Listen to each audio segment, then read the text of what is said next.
Robert, some big news. Yeah. Yeah. Ray is joining the Linux Foundation and the PyTorch sub-foundation. So we're super excited about that. Why was now the right time to bring Ray to the Linux Foundation? The need for Ray today is far greater than it ever has been. And I think if you look at the complexity of AI workloads, of course, we started Ray to make it easier to scale for compute-intensive AI workloads like model training and inference and so forth.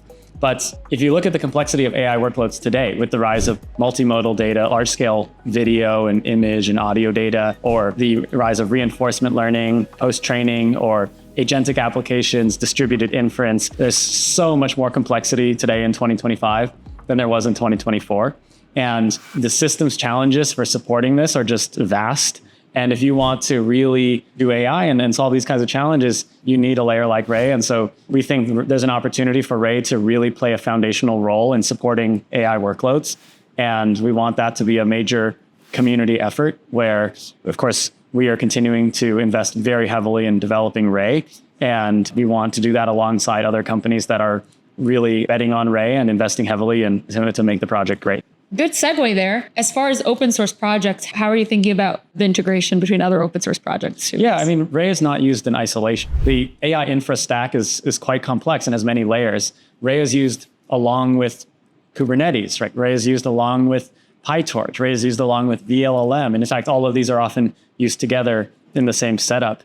And of course, the Linux Foundation is home to all of these projects that I just mentioned. And so we think it's super important to integrate very well with all of these important projects. And if people are listening to this and they have not used Ray before, but heard of Ray, where's the biggest use case? Ray is designed to scale compute-intensive AI workloads. If you are working with GPUs, large amounts of data, if you are thinking about managing clusters, right? Or if you are building models, these are the kinds of scenarios where Ray can add a lot of values. If you have machine learning people, researchers, developers who are writing Python code and want to do machine learning and are spending a lot of time to solve distributed systems challenges around how do I scale it? How do I make it cost efficient? How do I make it performant? How do I make it reliable? Then that's the kind of scenario where Ray can really help solve those challenges and enable the machine learning people and the AI folks to really focus on the AI, focus on the application logic, and not spend all of their time solving the AI part and the infrastructure part. They focus on the research and everything else. And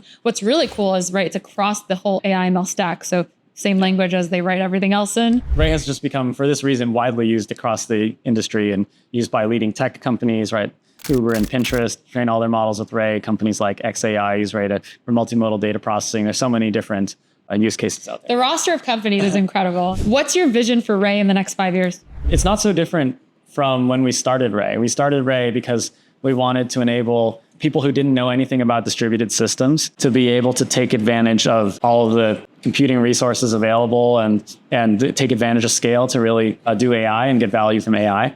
And that remains true today, except the systems challenges are much harder and the potential upside and the value is so much higher as well. And so, I think going forward, we really want to enable all developers to be able to not worry about the underlying systems challenges. If they know how to program in Python on their laptop, that should be enough to really do AI and get value from it. And they could go from laptop to cluster to yes. Cloud of their choice, all with the Python code, which is fantastic. What do you think has made Ray successful? I think there are some key design principles that were really part of the design philosophy of Ray that we have stayed true to over time.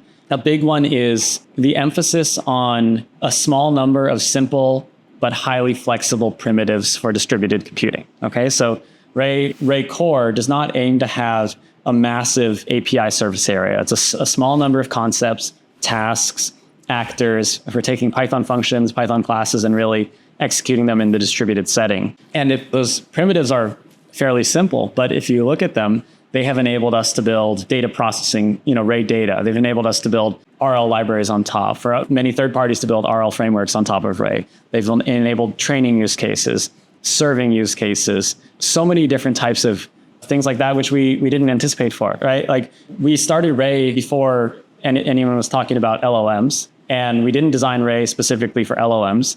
And yet OpenAI went and trained GPT-4 using Ray, right? That's a testament to the generality and the flexibility of Ray. Yeah. And I think that is the thing that gives a lot of people confidence about adopting Ray, because they know it has that flexibility to enable the next use case that's going to emerge, which they may not know what that is yet. One of the things I think we've done well is really pushing for simplicity. Yeah. And it's not easy, right? The default thing is that over time, people ask for more features, more knobs. Somebody asks for a feature, you implement it. Somebody else asks for another feature, you implement it. And before you know it, you have just so much different config options and parameters and it becomes very bloated. Yeah. And that adds cognitive overhead. It makes it complex to use. It adds tech debt, slows down velocity. But it's hard to say no, right? Because people are asking for these features. And so, well, one of the things I think we have really tried to do is to really place a premium on simplicity. But simple is always complicated. Like anything that's abstracted, anything that feels simple is actually engineered. Because people are asking for certain features, the easy thing to do is just implement the thing they're asking for, right? The harder thing to do is to understand their requirements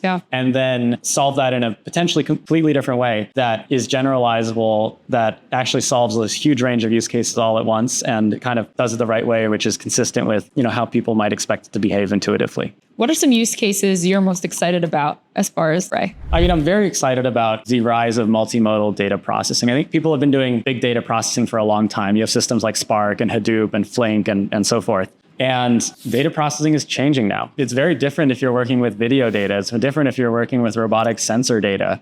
And why is that? Of course, companies have lots of data. They want to get value from their data. They want to get insights from their data. And the way they do that is there are many things, but the dominant paradigm today is they run SQL queries on their tabular data and you can ask a bunch of questions and get answers. And that's great. But you're not running SQL queries on your video data. Exactly. Your robotic sensor data. Instead, you're often running inference, right? You're running different models. You're running embedding computation. You're running vision language models. And as data processing becomes more inference heavy, a lot of that data processing is shifting the GPUs. And so, all these previous big data processing systems were not designed with GPUs in mind, right? They're really for the homogeneous compute CPU workload. And now we're entering this world where tabular data is increasingly multimodal data, where processing is becoming regular processing plus inference, and where CPU compute is becoming mixed CPU and GPU compute. It's becoming very heterogeneous. And so that's something a use case that's just exploding. Yeah. And not only is it exploding now, it's going to explode far more in the future because as multimodal models get better, companies are going to be able to just get far more value out of all these different data types. And when they can get more value out of these data types, they're going to store far more of them. Right. And that's going to make the problem even larger scale and even harder. There's emerging stack too with Ray in it. Looking into the future, you're seeing a lot of that with customers. What is that emerging AI compute stack? The way I think about that is previously, if you're doing machine learning, you might just be using PyTorch on your laptop, right? Or TensorFlow or some deep learning framework or XGBoost. Yeah. Today, AI workloads are far more complex, right? We talked about this with multimodal data processing, reinforcement learning, agentic applications, right? The complexity is growing. Complexity is also growing on the hardware side because all of these things need to be distributed. Hardware fails. There's a lot of heterogeneity, like mixed CPU and GPU compute, and also many different types of hardware accelerators. So growing complexity on the hardware side and growing complexity on the application side. And because of that, you have a growing need for a software stack that connects the applications to the hardware, right? That's what we're talking about. And that software stack has a few different layers. We see most commonly used technologies that we see together is often Ray plus Kubernetes plus VLLM plus PyTorch. Of course, there's a big ecosystem, but you have to have some kind of training and inference framework. That's where PyTorch is dominant. And then the ecosystem like VLLM and others for optimizing transformer inference and stuff like that, which are all built on top of PyTorch. That's about running the model efficiently on the GPU.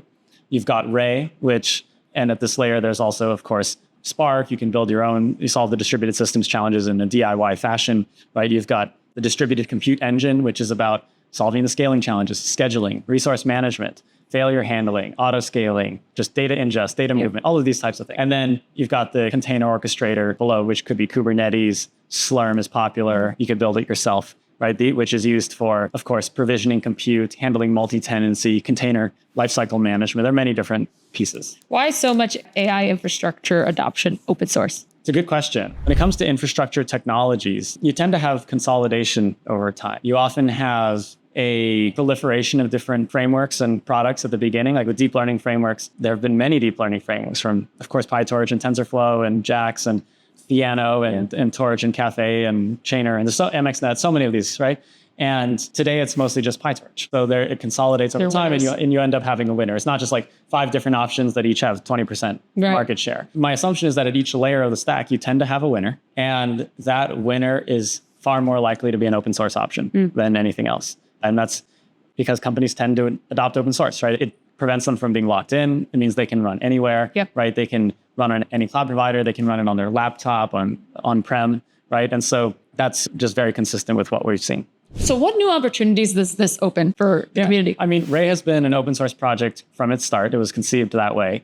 And many companies and individuals have played a big role in really shaping the development and roadmap and requirements. And so we absolutely welcome new contributors. If you're excited about AI infrastructure, want to get involved with Ray, please get in touch and help us develop it. It's really exciting. If people want to get involved in the Ray community, where do they go? GitHub. We have a Slack, right? There's so many different options. Discord. We have events. Join us. We do an annual Ray Summit. We do many meetups, things like that. Yeah. So ray.io, find our Slack, Discord, GitHub. Yes. And join the community.